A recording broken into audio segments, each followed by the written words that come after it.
سلام انسانیت، اهل بشریت. خداوند ما شما را از گزن موجودات نامعلوم و از گزن طالبان و افغانهای طالب صفت در امان داشته باشه. دوست امریکایی ما که چندین بار وظیفه در افغانستان داشت و اولین ویدیوش که روا در پا کرد در امریکا و در بین مردم افغانستان، اتباع افغانستان، امروز تماس گرفتن و گفتن که ما حاضر هستیم که مصاحبه بکنیم یا اینترویو بکنیم و با مردم افغانستان، اتباع افغانستان غم شریکی بکنیم. دوست ما اینجا ببینیم که اینجا باش مسیج بتیم. آقای میلز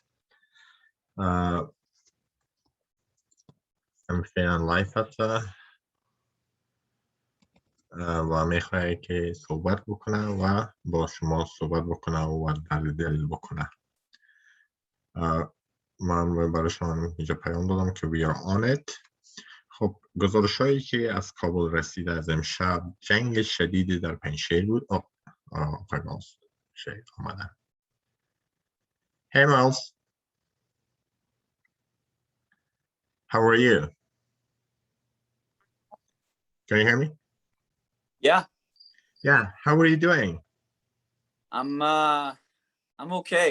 A lot of people are not okay though. Yeah, so Singe, Jory. Singe, Jory, Pachedi, Tabiat Shade. Oh, خدت خیر. زشایم. زما پاشتو لورا. او زما برورا زما پاشتو خنده. زکچه زما پاشتو لا حلمان سخدی. Bale. Oh, so Miles, tell me about your experience, why you love so much Afghanistan, why you love Afghanistan people. We saw in a recently video a lot of emotions and painful words you say that. I know it came from your heart and your heart is beating for that people. Tell me about your experience, how long you was in Afghanistan and what you learned from Afghanistan.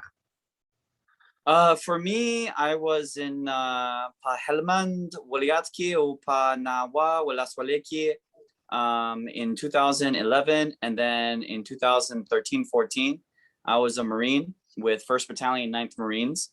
And Afghanistan was very, very pivotal in my life as a young man, as an 18, 19-year-old Marine on a combat deployment. I grew to know a lot of Afghan people, a lot of Pashtuns in Helmand, and I was very interested in Pashto, and I tried to learn as much as I could. And we interacted with a lot of the villages and a lot of the people, and it was really fascinating to me. And it was a people that I grew to know and to love in some ways as well. I returned to Afghanistan in 2017. With the embassy. Wow. With a Karadar, I was a contractor for the U.S. Embassy. That ended very quickly. I was fired. But I returned to Kabul and I worked in the media sector. Wow. And I worked for several months there in Khale Fatullah, working for a media company. And I loved it. I loved being in Kabul. I loved running around. I loved learning Dari. I made a lot of friends. It was very fascinating, and I loved being in Kabul. I went to Panjshir on that time as well. And so that's why, when I returned back to Kabul last year on a research visit to visit the Machine Khana as part of a Silaf report, one of the research group that I co-founded. And when the collapse came, it broke my heart in a million different pieces.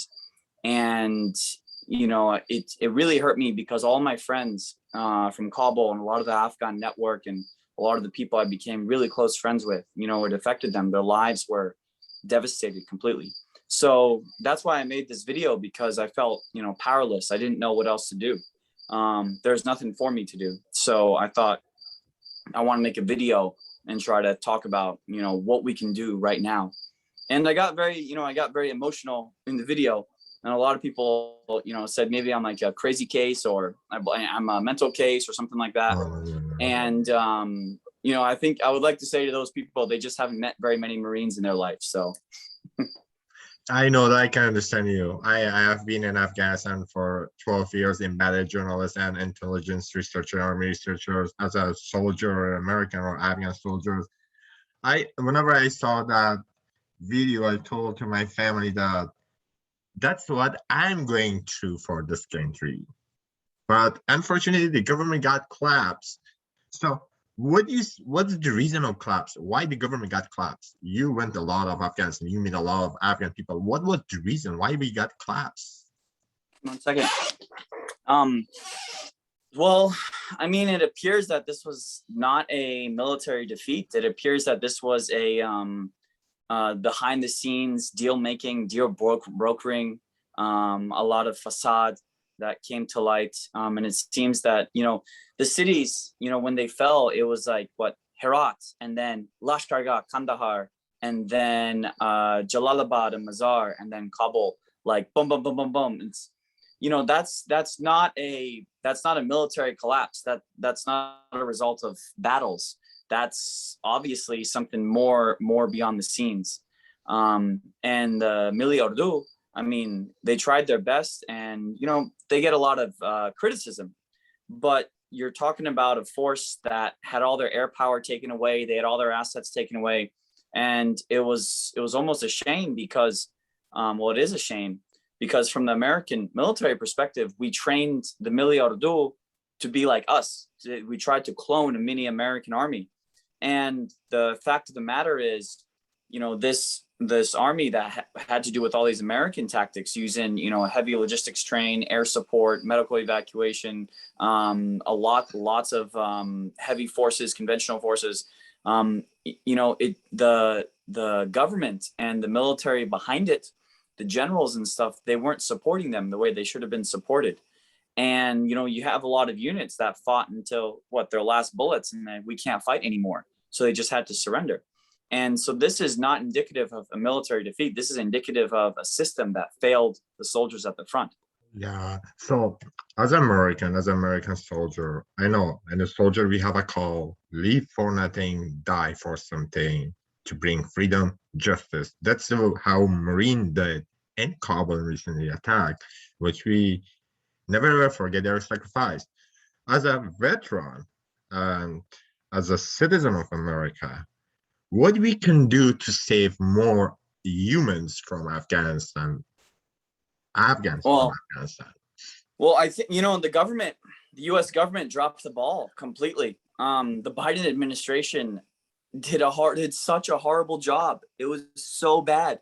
I mean, every single day of this evacuation was just worse than the day before, from my perspective in the U.S. And I'm talking and texting to people in Kabul and everyone else, and it's just like everything Biden is saying is just like, what are you saying, man? It's like you're just saying lies. This is just so bad and so horrible, And one of my really close friends, alhamdulillah, he got on the plane, he left. But he said to me, he said, Miles, what was the plan? And I said, there was no plan. There is no plan. You planned for what? We left Bagram, we evacuated that, and then all the embassy people left, and now there's only one place at the airport. It's like, if this was an orderly evacuation, we could have had, the entire city of Kabul. You could have been pushing people out from the embassy, from the airport, from Bagram, from elsewhere. And you look at Saigon, you look at the evacuation of Saigon in 1975, although that was terrible, that was a textbook evacuation. It was very well done, very well planned, coordinated, rehearsed. Everything was very well in place. There was still a lot of mess ups, but this was just an apocalypse every single day. And it really fell down to a lot of American citizens and private people who reached out and said, this is so wrong. We need to do something about this. And a lot of people did, and that made a lot of difference in a lot of ways. And I think the big thing to take away here, the American administration 100% failed the Afghan people in this respect. but the American people and the American citizens are very different from the administration. Unfortunately, we elected these people into office, which is unfortunate. But the American people, I'm in touch with so many people who are trying their best in different ways and stuff to get people out and to work on different evacuation things right up until, the last day of the airport going down. But it's the American people that are trying to make the difference here, which unfortunately a lot of US citizens were compensating for the fact that the Biden administration wasn't doing its job, that the government wasn't pulling through. So private citizens had to pull through. And it shouldn't be that way. It needed to have been the opposite. The government should have taken responsibility. And it's unfortunate because, people like Biden, the defense secretary and the secretary of state and all these other people, I don't think they're going to be held accountable. I mean, if there was a congressional inquiry in this, like that's what needs to happen and say, someone needs to take the blame. And I think Biden needs to take the blame. It falls directly at his feet. He's the boss. He's the Wulas Mashar, the Rais. He needs to take the responsibility, right? That's the thing. That's the thing. What most of Afghan SIVs left behind, and most of the people who got a gate pass from a State Department, they couldn't get in the airplane, but the different people by the same name got in, which we got several reports from airport. The corruption is going on. You heard a lot of the message. I think you got that message too, that's saying that we are charging $1,800 by bus to transport them by Americans. So somebody should put an inquiry on this team, especially the Afghan who helped Marine. Marine is not involved in this corruption. Without Afghan, there is an Afghan over there to help this facade or corruption. So how we can convince the American politicians like Congress to put an inquiry on this issue? I think, the usual ways, you write your congressman, you demand something about it. And fortunately, there are a lot of people in Congress who are very angry about what happened and what was going on. And then they're going to use it to their regular, to their benefits. So, maybe Republican congressmen are probably going to say, they're probably going to call out Biden because they're Republicans. And of course, the Democrats are the source of all evil or whatever.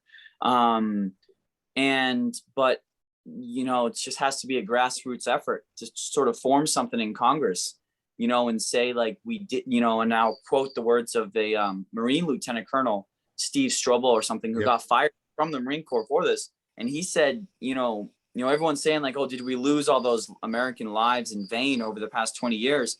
And he said, we might have lost them all in vain if we did not end this the way it should have been ended. And, I think he's 100% right. This was just absolutely despicable. And it just makes me so furious to see Biden's smug face on TV, saying this was a successful airlift evacuation. This was one of the biggest American humanitarian airlifts, in the history, blah, blah, blah, blah, blah. It's just like, you're so wrong. You're just so wrong. It's like, Here's the thing for like Biden administration saying that American citizens was not ready to leave Afghanistan. Afghanis was not ready to leave Afghanistan. In past 3 years, me and you, I think so also, we received several emails from Afghanistan. People are asking for a visa, and especially in the past 6 months, 7 months, it came like a jump up, blew up. Everyone was asking for a visa. So if American green card holder, SIVs was not ready to leave Afghanistan, why that much crowd we had at the airport? This is a big lie. So as a veteran, what we can do to save the people who are left behind in Afghanistan? I think you need to reach out. You need to write your congressman. You need to tell your elected officials. You need to say, I'm not going to vote for you unless you do something for me on this issue. You need to reach out there's so many good organizations in the US that have sprung out. No One Left Behind, Arc Solace, Team America, Allied Airlift, Dunkirk, Operation Dunkirk Dynamo or something. Team Rubicon is doing something. Lutheran Refugee Immigration Service in Northern Virginia. There are a lot of organizations that are coming through, and they need help and they need people. And there are a lot of efforts to try to continue helping people. and I think this breaks into two camps. Like, there are Afghans who are coming to the U.S. now. They need help for sure, but the Afghans who are stuck in Afghanistan and can't leave, and they know they're under threat, or they know their lives are ruined because of this new regime. You know, those people need the help the most. The ones in the U.S., okay, you know, take your time, be patient, sabar, like it's okay. Like you've made it to the promised land.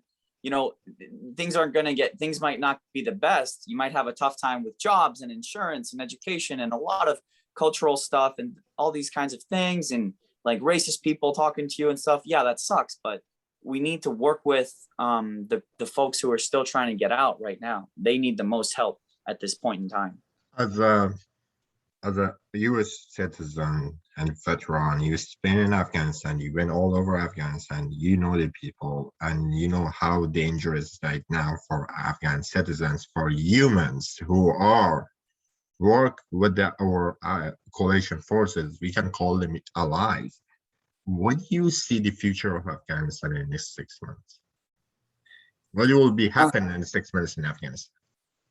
I think it's like 20 years of badal that is now the Taliban are now going to use against people, right? I think, you know, the Taliban have their sayings about, well, you know, integration and peace and blah, blah, blah. It's like, yeah, I'll believe it when I see it with that.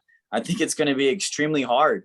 You know, it's going to be very difficult because the Taliban, well, the country is now without money, without funding. The economy doesn't have the international aid that it had before.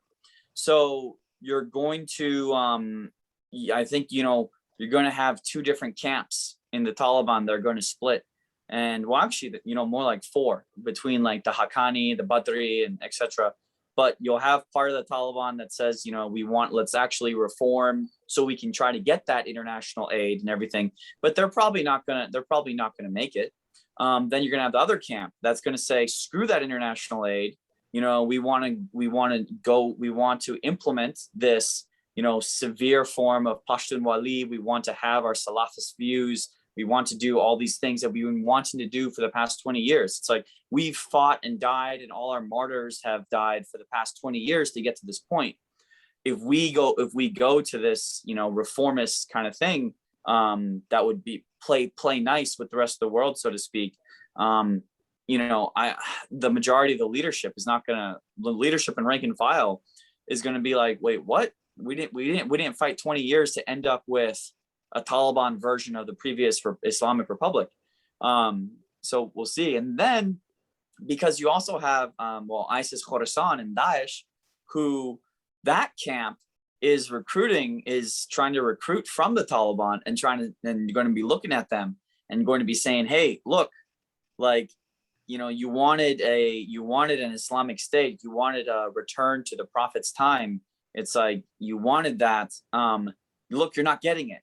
We're the real representatives here. Like, we will give you that kind of thing. So that fight will happen, but we'll see how that goes. And I think it'll be very difficult. What do you think when you're watching the people from Europe, from United States, and especially people cannot say anything in Kabul, they should support Taliban, otherwise Taliban going to kill them, and media has got shut down in Kabul, everything's on benefit interest of the Taliban.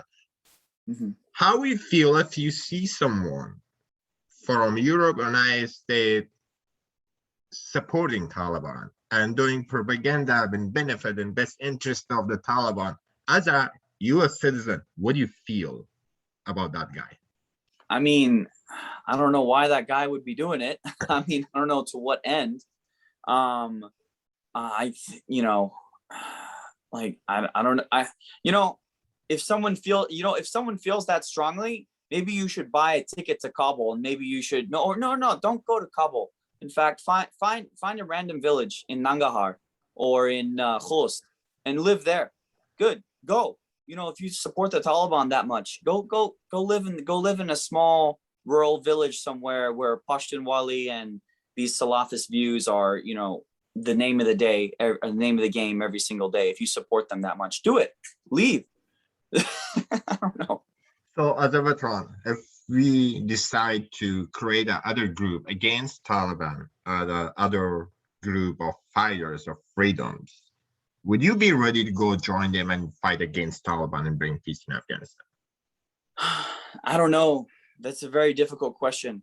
Honestly, my gosh, I just feel like, because there's a lot of American veterans and groups who are saying, they want to support, they want to go in and we got to get arms, to the rebels in Panjshir and the Second Resistance, and we got and there's this American fairy tale view of supporting the freedom fighters, right? But honestly, from my perspective, I just feel like just stop, just make the fighting stop, make the wars stop. This country has just seen nothing but war since December 1979. It's just like this experiment in democracy has just failed. And it's like, just make the fighting stop. If Afghans want to continue the war, want to start another civil war with the Taliban, and want to keep on fighting and have more innocent people die and have entire cities get ravaged, and more of these things happening, that's on the Afghan people, whether it's Pashtuns, whether it's Tajiks, whether it's Hazaras, whether it's Uzbeks, whether it's Kuchis, whether it's Baluch, Pashai, that is on them. If they really want to do that, you can do that. But from my perspective, it's like, this is a country and a people that has just suffered so much. It's just let it be, just let it be already. It's, I don't know. It's such a hard question to answer. Like, what is it? What is your last message to the people who left behind in Afghanistan? I think you have to pray. You have to pray, trust in God, because although the American government will fail you, although governments and regimes will fail you, God will not fail you. God is always there for you. You need to pray. That's what you need right now. You need to pray and trust and use your instinct and pray and say, God, what do I do right now? How do I get out of this situation? How do I work through this? One, you need to do that. Two, you need to work with, there's a lot of people, there's a lot of Americans and Europeans who are just as furious at the situation as the Afghan people are. Not as furious because they haven't lost their country, but there are a lot of people who want to help and want to make a difference and want to get people out and want to get aid to the right places, and then want to, get those people under threat, and those, people who've had jobs before and had some sort of freedom before, now they don't have that. There's a huge network and many groups of people in the US and Europe who are not, thank God, they're not like the Biden administration, and they do want to help. But that help needs to be human to human. It needs to be person to person. You can't, this has shown us we can't trust the Biden administration to help the Afghan people. Biden has shown it every single day for the past month. So you need to work with the people.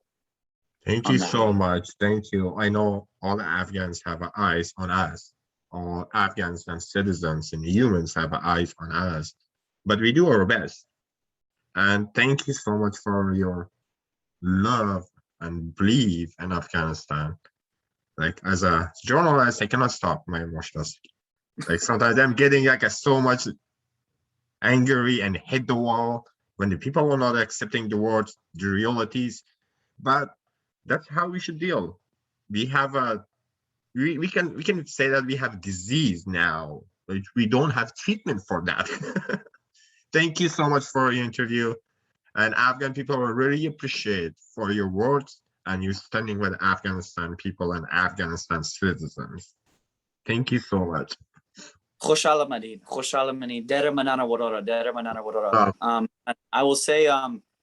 say my words, I will use a Farsi proverb.